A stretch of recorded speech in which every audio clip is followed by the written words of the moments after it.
Hello, and welcome to Chakontas on Friday. I'm Mr. Chakonta, and this is my co-host. This is Chakontas. And yeah, this is a new podcast that we'll be releasing on Friday. Just talking about life, our experiences, and everything in between.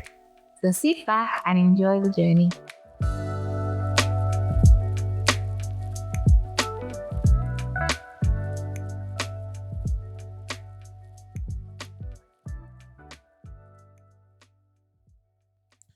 Hello and welcome to another episode of Fridays with the Chakontas, right?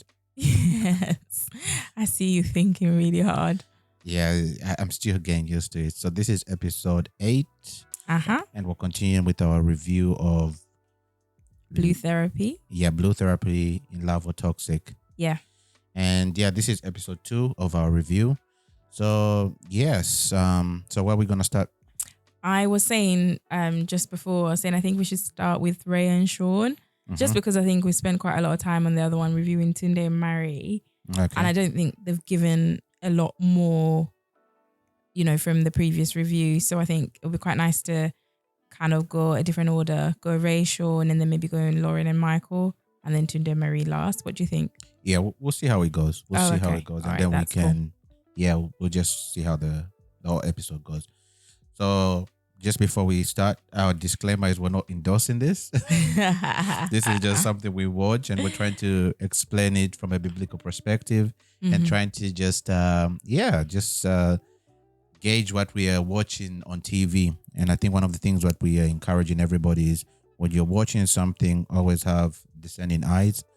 And this is one of the things where we're saying this is, especially when it talks about relationships, we understand that God indeed has a special heart for relationships, and relationships need to be done in a context that glorify him because he's the one who designed them. So we are addressing these types of relationships and trying to understand how we can analyze them from a biblical perspective. So anything you want to add? No, I think that's great. Thank you. So yeah, we'll start with the first couple. Who are the first couple? Ray and Sean. Okay. So I don't know if you remember. So I think it started off, or this is where we wanted to start off. You remember when Sean called Ray? No. It actually starts like on their segment. He goes and visits his friend, right? Oh yes, yes. And he's having he's very uncomfortable, and he's also giving him a review of what happened in their first session. And then from their first session, he's just like trying to just say, okay, this is what happened. And I was a bit uncomfortable about it. And he's just like, oh, she just went off and off. So his friend was just like, if it was me, I would do something else. But you have to gauge for yourself. Then he calls her. Ah, yes. And then when he calls her, he basically gives her an ultimatum. Mm-hmm. And what did he say in the ultimatum? I think he was basically saying, I'm done with therapy. I don't want to do therapy. Like, we can do this. We can sort it out ourselves. Did he say that? Yeah, isn't that what he said? No. He basically said, I'm done. I'm not going to come in. You've been disrespectful and everything like that. I'm just done with the whole situation. I'm done with therapy. If you're not going to respect me, it's like basically he's giving he's telling Ray, he's telling her that it's either you submit to the way things are going to be, in the sense of I'm the one who's going to lead, or we're not going to have any arguments. This is how I want the relationship to be. And if you can't agree with that, there's no need for therapy because I'm done with that because you're very disrespectful. And then, okay. And then I think she was like, she wasn't happy because I think, I agree. I mean, I wouldn't be happy if someone calls me and that's how they start talking to me. Mm-hmm. Even if you're wrong, even if I was wrong, like this is how you spark arguments. Yeah. So I think the way he approached her was just rude, and also disrespectful to her. But her response was, you dragged me to therapy and then now you want to say we're not going. Because I think, it seems that he was the one who was pro therapy. Yeah. So she's like, no, I'm going. If you don't want to come, like I'll be there. And if you don't come to therapy, then we are done. So then she gave him an ultimatum. Yeah. And I think one of the things we see, I think, from this relationship is they seem to be giving each other very subtle ultimatums. It's either you do, it's like they're trying to get their way.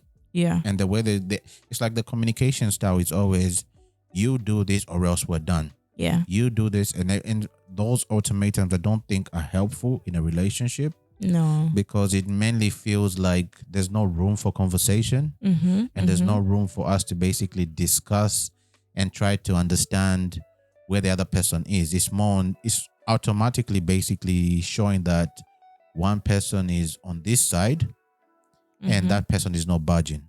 Yeah. And you have to do that for the relationship to go forward.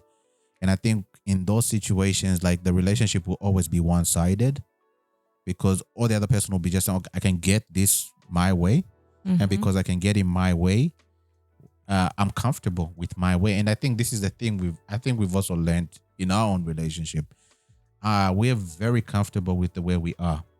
And relationships are actually designed to make you uncomfortable. And because of that, we hate the uncomfortability. Yeah. And that's where the tension comes through. And I can see that through this relationship. Yeah, they're both tense. They're both very tense. Yeah. So anything you want to add on that part? On that part? No, I'm with you. I'm with you there. Yeah.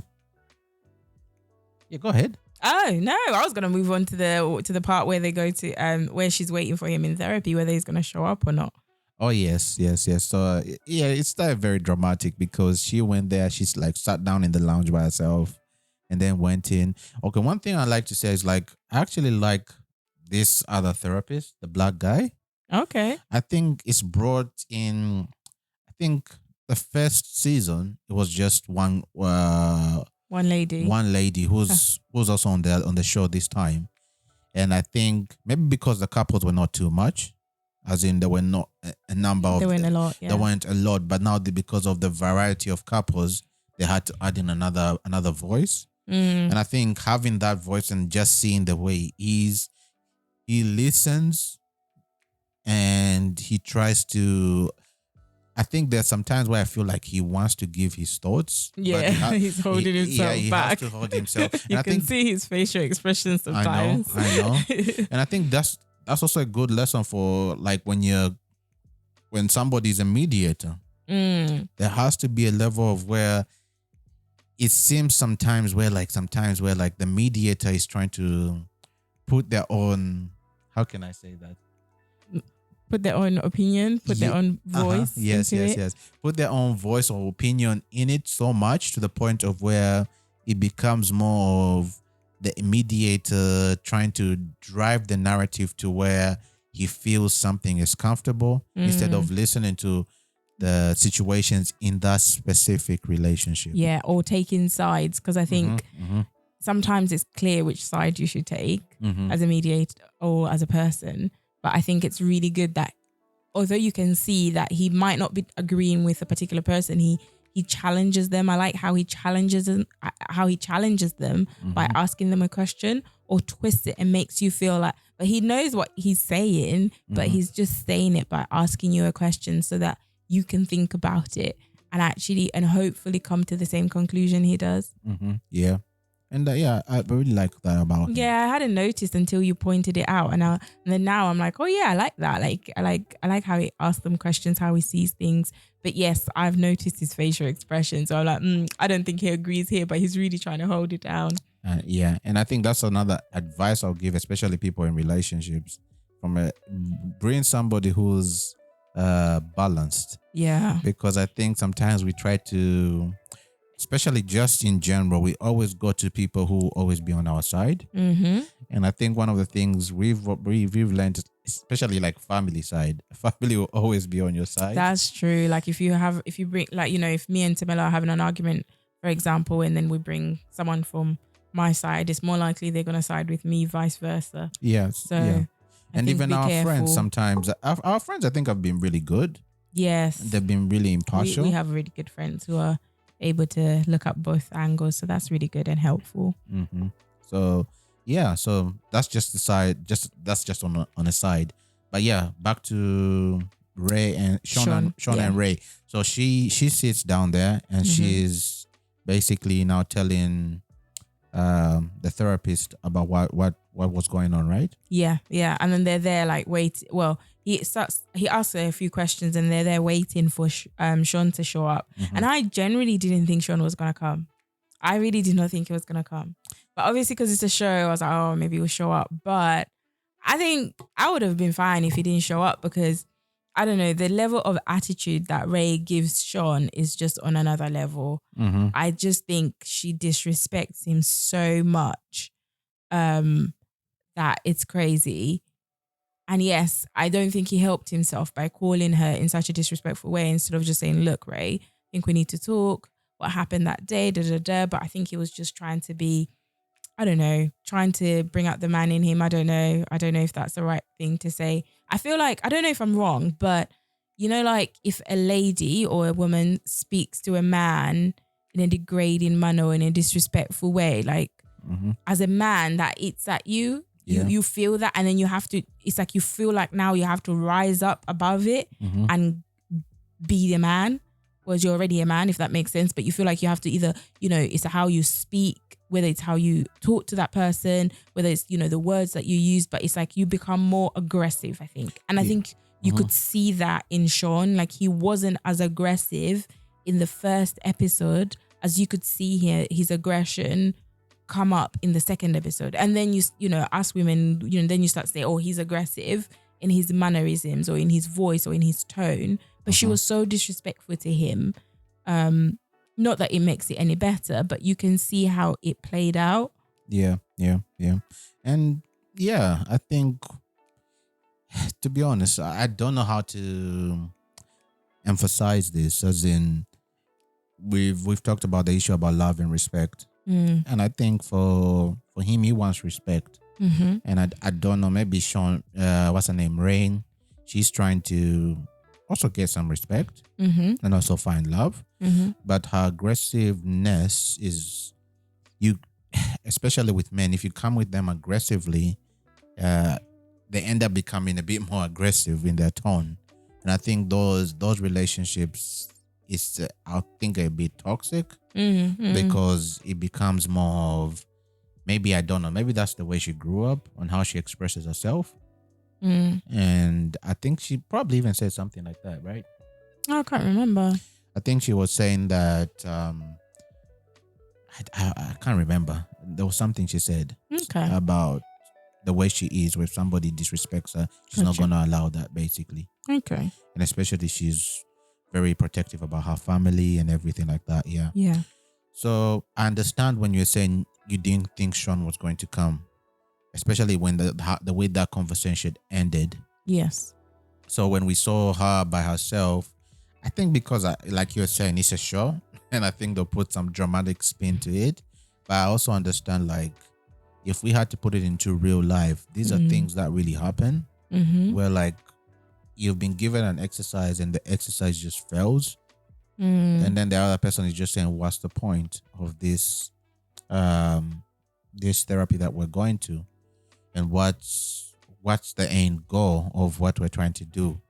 And I think this is what I was saying, like, sometimes that's why people who go to therapy need to really understand why they're going there. Yes. Because some people are going there saying, I want this person to change, and not expecting for them to change. And I think the good thing I see through the therapist is they're challenging both of them to change in particular ways and see how they need to improve in certain aspects for them to grow in their relationship.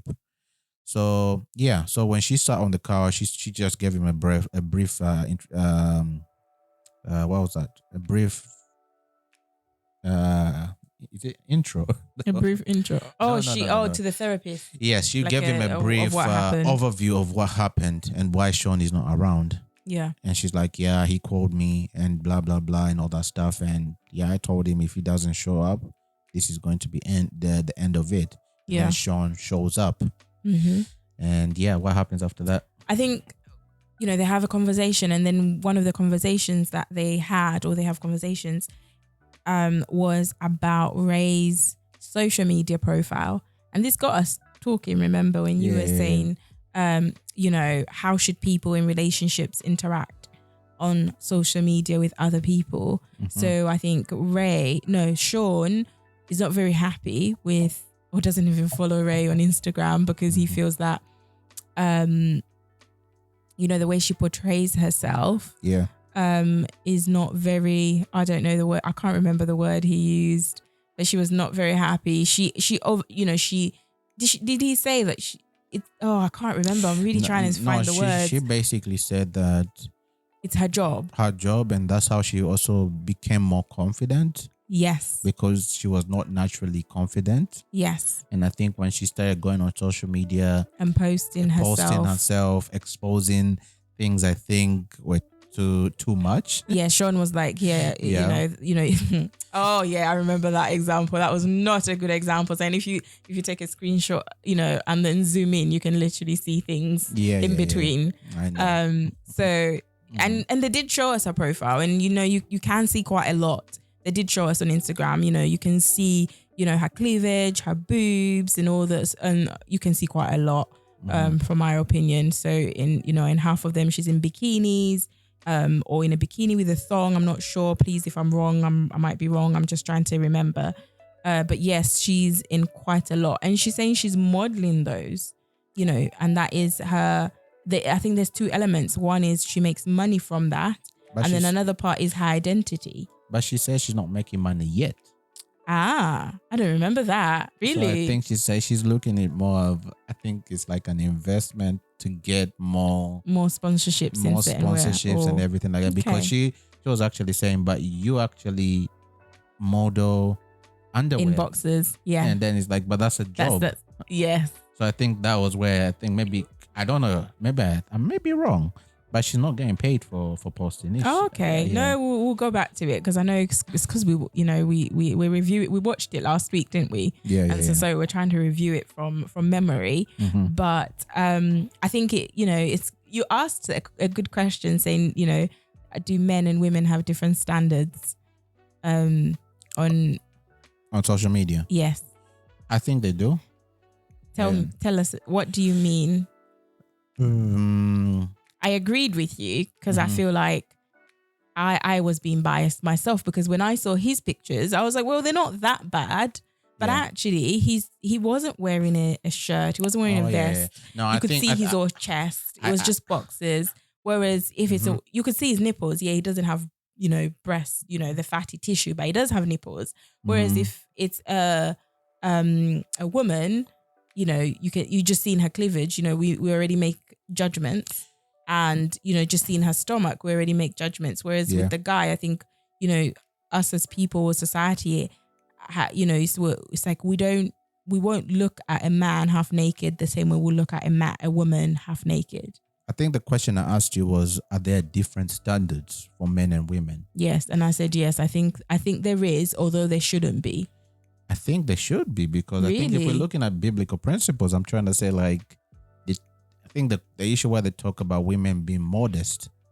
Okay. So like the aspect of being modest and the way they present themselves, and it's like basically calling them to a higher standard of saying that your appeal and the way you present yourself gives a message towards, it gives a different message than a man.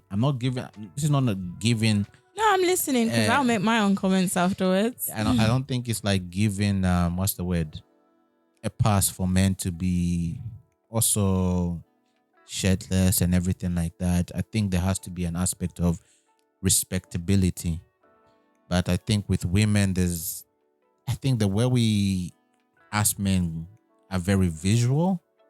And then if you give that aspect of loose with with the way you present yourself, it's not helpful, especially towards the brothers, because I think one of the things you need to understand on the side of us brothers, we are physical people, and I think you people are more emotional. I know it varies, as we are saying, the degrees on both sides, but for us it's more the physical that will feel more attractive and everything like that. And if somebody's displaying that, those things a bit harmful, especially towards the opposite sex.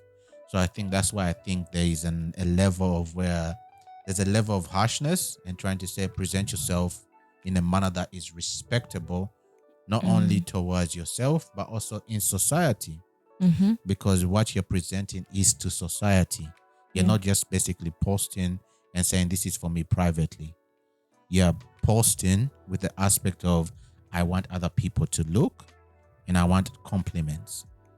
I may be wrong. Maybe you can challenge me on that. Yeah. I think there are two elements. So I think we should all be, I understand where you're coming from about modesty. And I think modesty, biblically, we tend to look more when we're talking about women. But I do, although I do agree that men are more, the majority of men are physical. So it's more about what they see.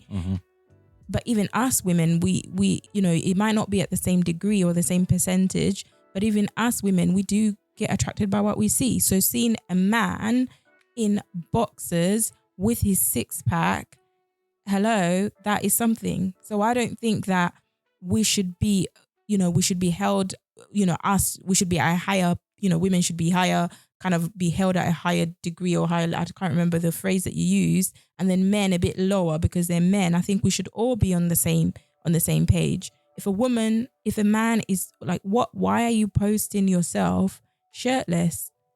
If it's as a job, as a model, then why are you upset that your girlfriend is also posting herself and she's not even shirtless, she's just wearing a bra? So I think that's equivocal. I think they're on the same page. The same way you're in your boxers, that's underwear, that's undergarment. It might be briefs, fine, or boxers, because 1 minute you're modeling Calvin Klein boxers, next minute you're modeling Calvin Klein briefs. Same WhatsApp group. Yeah. And then you have the same thing with the woman. If it's a bikini or if it's a thong or if it's, boxer shorts for women, I think it's on the same page. So I don't really, I think her comeback was quite good actually, because when he was speaking about her profile, I was like, oh, okay, I'm not in agreement with that. That's too much exposure and all of that. But then when she now went and said, but you model, and he said that's a job. And I think you can't be, that's been, in your words, double standards. Yeah. I mean, you cannot be expecting your girlfriend. And I think, which leads to another element, which I was going to touch on, is that I think you guys do become, maybe the word, maybe not it, but that's the only word I can think of right now, possessive, in the fact that in that, maybe when he was looking and he started messaging her, he liked what he saw on Instagram. He liked what he liked what he could see. He liked the fact that, she's dressed in a particular way. But now that he's her man, he's like, no, I don't want any other guy to look at you because I know what I was looking at when I first saw you. I feel like that's also been double standards, whereas you do like seeing girls dressed in a particular way, or maybe you like, and I mean, this is just like a tiny example. It's not every man who loves to see a woman in that way. Do you know what I mean? Some men actually are like, no, you cover up. That's what I find more attractive. But I do find that there's an element or a percentage of people or guys who that's how they got you, by looking at your Instagram page. And then now that they have you, they're like, no, you cover up. It's like, no, this is how you found me. I understand where you're coming from, but and I understand the response where he's saying, you found me this way, why are you trying to change? I think that the aspect here is more of the relationship has now triggered a change from both sides. So as much as this is just me just thinking, I don't think this is a biblical answer or anything. It's like, look, you're advertising yourself. You've got the job. Why are you still advertising yourself? What do you mean? As in advertising yourself to get a man? Hypothetically. Oh, okay. But but I think that's it. I think that's a good point. But then everybody does that differently. And I think Ray actually gives quite a good example of, she says, I'm not doing this. The main thing that she spoke about was, I'm not doing this to get a man. I don't think that was the primary goal. I'm not doing this. It's about me. This is how I feel confident. I never used to be confident before, but now I see it. I'm like, whoa, I am beautiful. Look at what I've got. And then you get responses, you get likes, which affirm that and give you that validation. And I think, it comes in different parts. So in that sense, you can't really, it can't be when she's in a relationship, that doesn't change because look, I did not get into a relation. I did not post myself for the purpose of finding a man. I posted it for my identity, for myself. So why are you trying to strip that away? And I think that's when now you have a clash in the relationship like they do, because it's not, she's looking at it differently. She's looking at it, this is who I am. This is my identity. I finally found myself, and I'm finally confident and comfortable in my skin. And he's like, no, that's not how I want you to portray yourself. Now they're having two separate arguments in a way. Yeah. And I think this brings us now back to Ray and just in general, us as people, where do we get our identity? Where do we find our identity? And this is why it becomes difficult, because if our identity is in the way we look, if our identity is in the way we talk, our identity is in our education, it's in the jobs that we do, then it becomes a problem, because our identity should be in Christ. So all of these things wouldn't bring such a problem. In a relationship, it will be okay, because it wouldn't be so much to give up, because you're not really giving up yourself. You are now you don't really feel like you're compromising yourself. Because I can understand why this would be hard for Ray, because of how she's described herself. It would be like, I'm giving up part of myself, and then you're like, wait, what is this that I'm giving to myself? We're just boyfriend and girlfriend, maybe. You're not even my husband. Why should I be? It starts to bring up a lot of thoughts. But I think this just reminds us of where our identity should be in. And I think it's so important to know who we are in Christ, because we can easily lose ourselves in this world. And you get affirmations from, imagine getting 1 million likes. That feels great. That feels amazing. And I think that's why I was asking about social media, especially for us as believers. It's like, how do we address social media? Because there's this this adrenaline that comes with likes, and subscriptions and everything like that we feel validated. And I think that's why, because that's what everybody looks at. Even if you want sponsors, if you want everybody to be like, how many followers you like, how many likes do you have? Everybody's asking the engagement that you're getting out there. That basically gives you value. And then now, let's say, for example, if you want to do something that's just you're just doing it faithfully and just want to be impactful in a space that needs impact, especially from a biblical perspective, it's really hard. Because you're also now tempted to validate yourself. Oh, I had this many likes, or I had this many views, I had A, B, C, D. And it's like trying to push you away from the main issue that you're doing. In this context of Ray and Sean, I understand where you're coming from and saying it's because her identity is all mixed up. She's finding her identity in the validation she gets from online. He's also doing the same thing, but he's masquerading as in it's a job. And then he's saying like, look, but when you are in a relationship, and I think the only thing we can also address is like the only relationship that we'll only consider is probably marriage, because in dating and everything, there can be also very non-committal aspects. But when you are committed to one person, I think there's a level of emphasis on how you present yourself out there.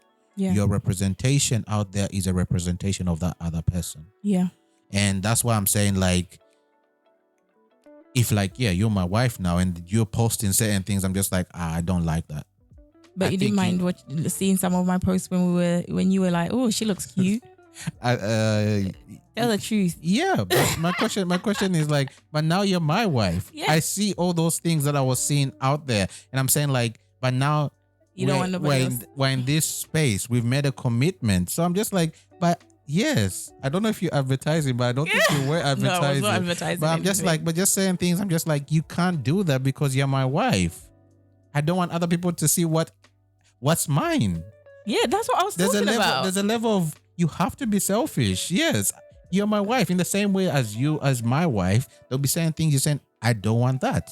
Yeah. Because you're my husband. And it goes to the aspect of when we look in scripture where it says your body is mine and my body is yours. Mm-hmm. But the complex here is that they're trying to do all those things in the context where commitment is not Yeah.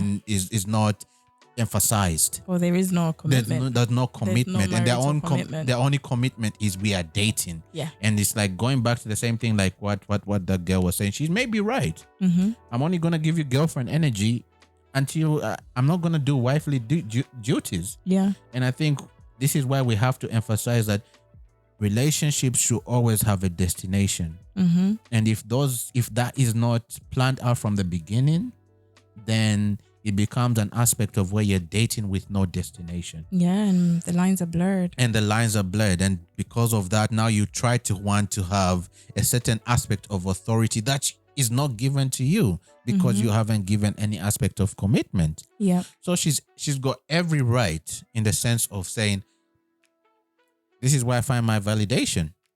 But the problem is saying if we put that in the context of marriage, I don't think she can say that. No, absolutely. And it's even as an individual, I think, when you are looking for this is why we talk. I mean, I'm not gonna dwell on it. It's just a sentence.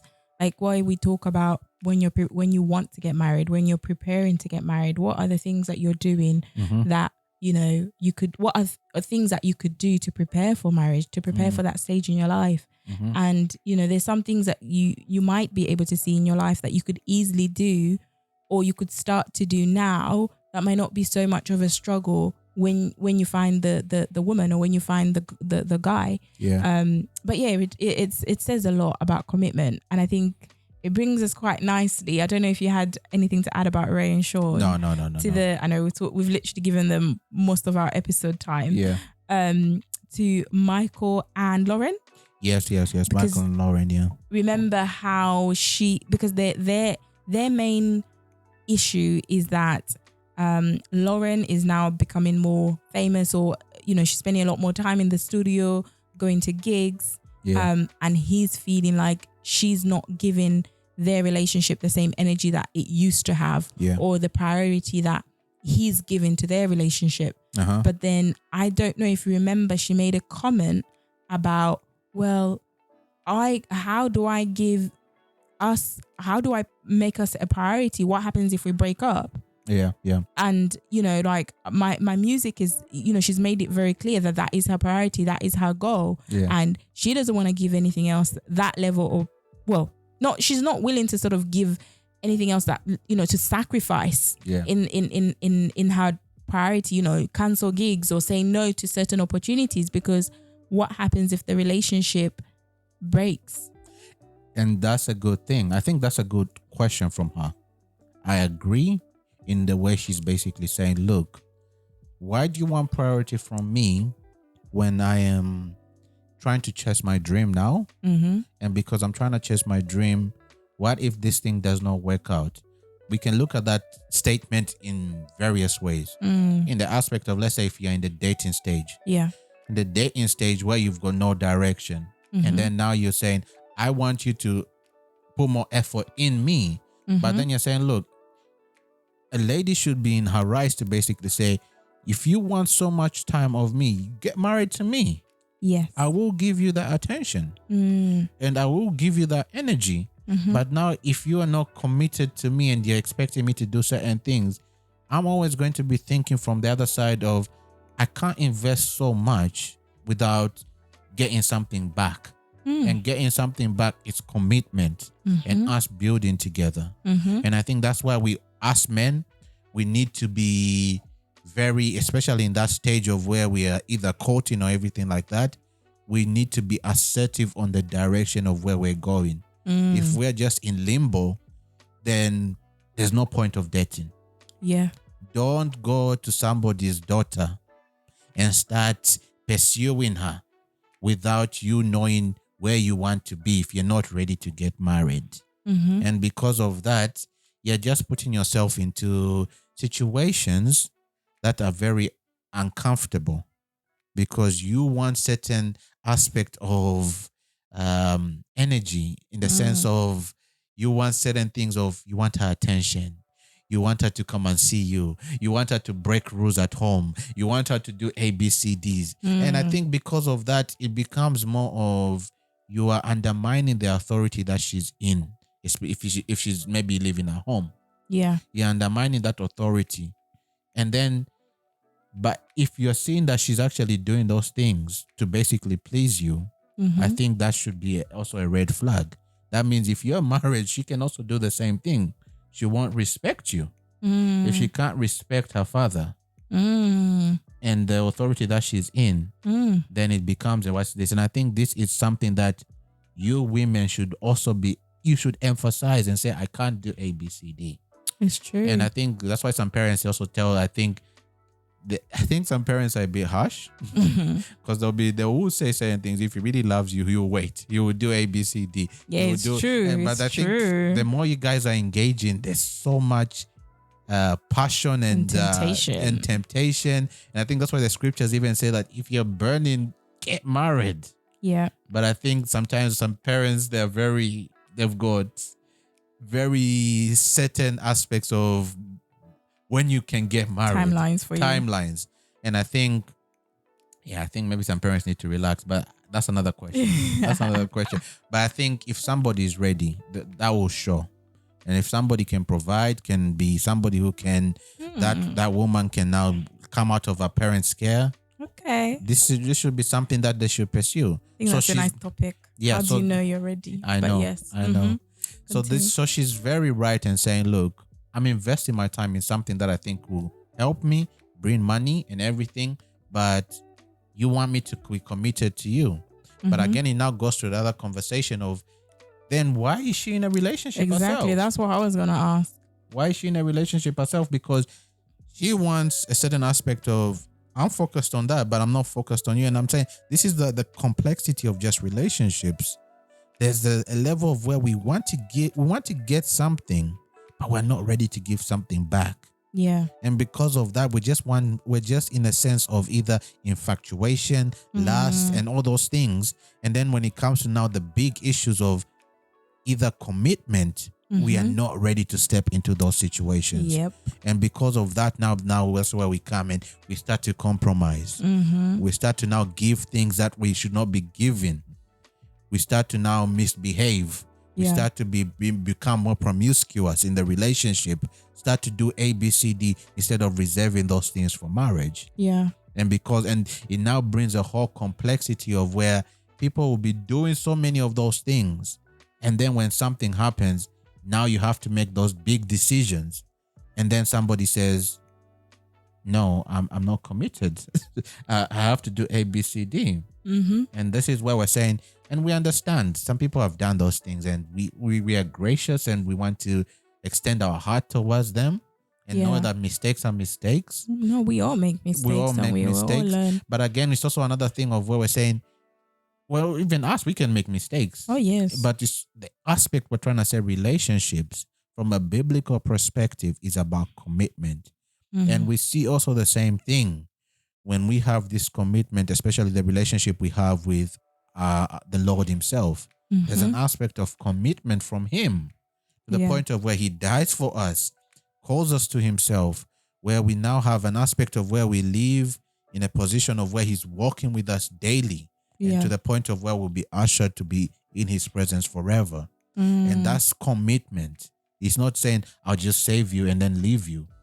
I'm going to I'll save you, walk with you, ups and downs and everything like that. And that's the aspect of relationship. Yeah. When we talk about the relationship between Christ and the church, that is the relationship between Christ and the church.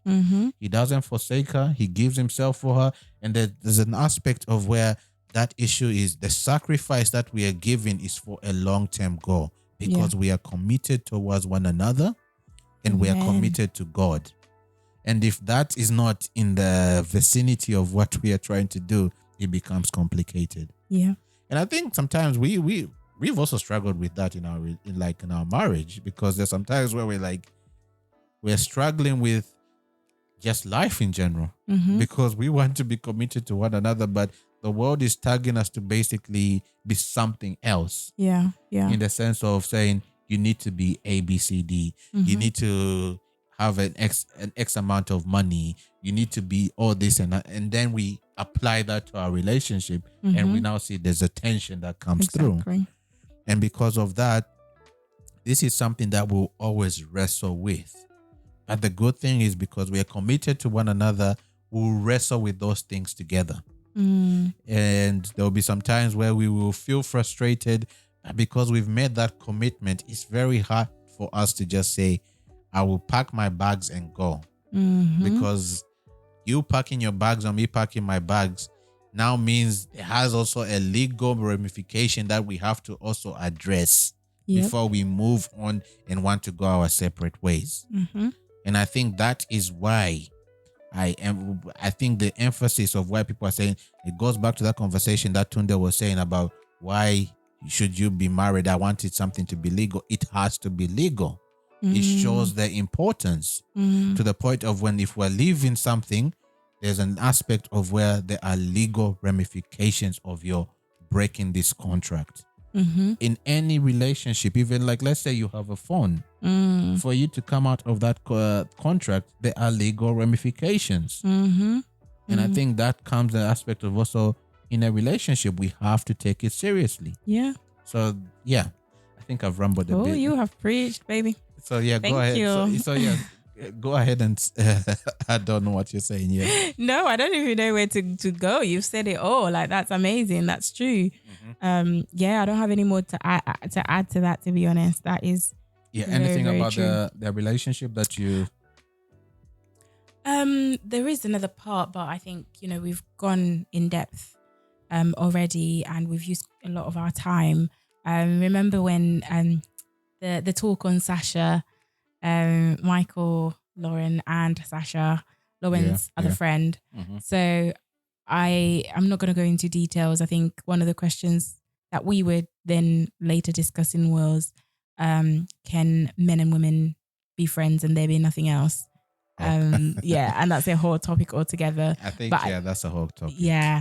But I think from their relationship, I think you can see that it's important that Lauren should have been more honest with Michael about her relationship with Sasha, because you can see how it's now bringing about problems. And I think Michael could sense some of these things. And even in the talk, it's kind of validated that you're not going crazy. Actually, there might be some vibes that you might have picked up, or it might not even have been that, but not the fact that she didn't tell him the truth, that they'd kissed before, is now bringing up a whole lot of things that, to be honest, could have been dealt with at the beginning. And just reminding us, to be mindful of the relationship that we have with the opposite sex, because of how it might affect or impact your relationship. And I think Lauren didn't want to lose the relationship she had with Sasha, but in doing that, she did not need to be dishonest about it. But yeah, I think that's really one of the major things that they talked about. And I think that's something that couples can go into depth. If you find that you've met a guy and he's got lots of girlfriends, you met a girl or one girlfriend who happens to be his best friend, or vice versa, you've met a guy, a girl and she's got a guy best friend.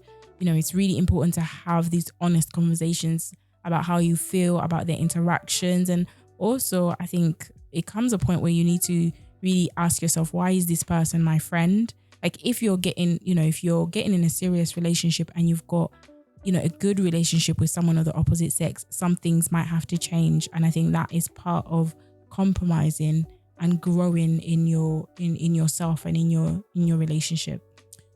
I agree with you. And that didn't sound very convincing. No, because I understand where you're coming from and saying something needs to change.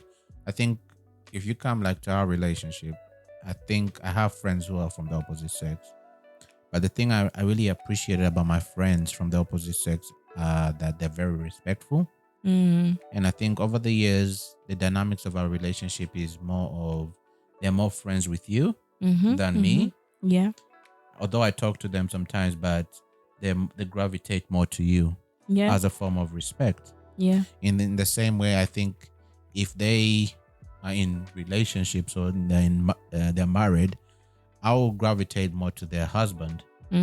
Or even though I don't gravitate towards their husband, I will Respect. I'll be very respectful in the way I Yeah. communicate with them and have boundaries. and have boundaries, because I don't want to be somebody who's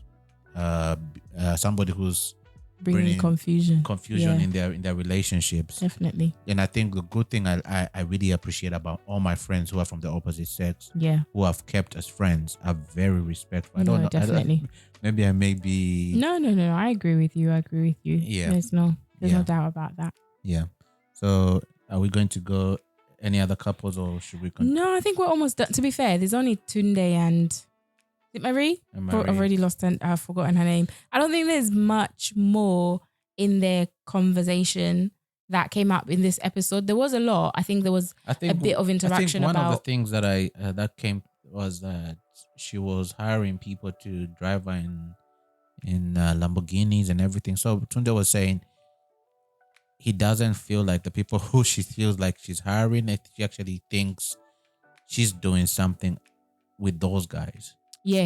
I think there was an issue of trust. Mm-hmm. And also Tunde feeling like, when Marie says, I need when I go on holiday, it's me time. So there was a bit of, do you ignore some of his calls? Do you intentionally withdraw? And I think later on the counselor or the therapist said, how would you feel if Tunde did that to you? And she was quiet. Yeah. So you could see that, I think how you treat others, the question is, how would you also feel if they treated you that way? And there is a bit of an issue about trust there, but I think you were saying she was being a bit dodgy. No, because I don't think it's right the way she's behaving, in the sense of, why would you behave like so? If I'm on holiday, you're on holiday off everything. I know. And I think this is also another thing. That's why we're saying that it's very hard for us to, like, the only way we can discuss about these things is from a biblical perspective of us being married. Yeah. So, like, for us, it's very hard for us to just say that we're in a casual relationship, because I can't relate with a casual relationship because I don't know what the rules are. But I'm just saying, when you're on holiday, the relationship is on because holiday. I'm just like, if you were on holiday and you didn't call me, or I didn't call you, or just didn't text you, or something and then you're like posting that. pictures of yourself with another guy, and then in whatever car it is, it doesn't really matter. Not even a But guy. then Even let's say, like, if I was with my friends and I'm just common courtesy. Definitely. Just to say, I've arrived. I'm okay. This was my day. This is my day. I miss you. All that kind of stuff. I don't know. That was, it's like when she's on holiday, she's like, I'm out. It's like, I'm also on holiday off the relationship. Yeah, that doesn't make sense, because she clearly wouldn't like it if he did that and be like, I'm on holiday off all relationships, but I'll talk to my kids. Imagine how she would feel. Yeah, even basically the vibe she's giving is that when she goes on holiday, she doesn't want to talk to anybody, her significant other. If she has kids, I don't want to talk to them. I don't want to hear about anything. My holiday time is me just coming out, and I just need to be in a bubble where I'm living life. I'm just living life without the responsibilities. I don't know. I don't know. And I think that's a dangerous way of thinking. Yeah, definitely. No, the reason I mentioned kids is because Tunde has kids. So the way he describes, his children and the relationship, if he was to do that to her, but not do that to his kids and say, oh, but these are my kids, I need to make sure that they're okay. Yeah. She wouldn't be very happy about that. Yeah. So I don't know. But yeah, there is a bit of I don't know, maybe we get more into, maybe they will tell us more about their story in the next episode. But there is a question of trust there, and how you want to be treated, how you treat others should also reflect in some way as to how you want to be treated. Yeah. In summary. And even the Bible tells us that treat others as you want them to treat you, or something like that. Yeah. Yeah. So I think that's love others above yourself. But yes. So I think that's mainly our review for episode 2. I think the main couple that stood out was Sean and Marie in this episode. Yes, definitely. Yeah. There was a lot more meat there. But I can't wait to see what episode 3 has to offer. So we'll be back again. Yes. Thank you so much for listening. Yes. And like we say, subscribe, and what? Share and comment. Oh, yes. Let us know your thoughts. Yeah, we're grateful that people have been viewing, and definitely. Thank yeah, you. and yeah, just if you got some time, and hopefully soon we'll also be putting it on other streaming platforms like Spotify and everything for those who just want to listen to the audio. Although we don't have a video, do we? No, babe, it's all audio. Okay. So yeah. So thank you very much for taking your time, and we appreciate it. We know that time is precious, and you've chosen to take that time to listen to our review on what's the name? Blue therapy. Yes, Love and toxic. In Lo- love and toxic. in love and toxic. So until next time, Bye-bye. bye.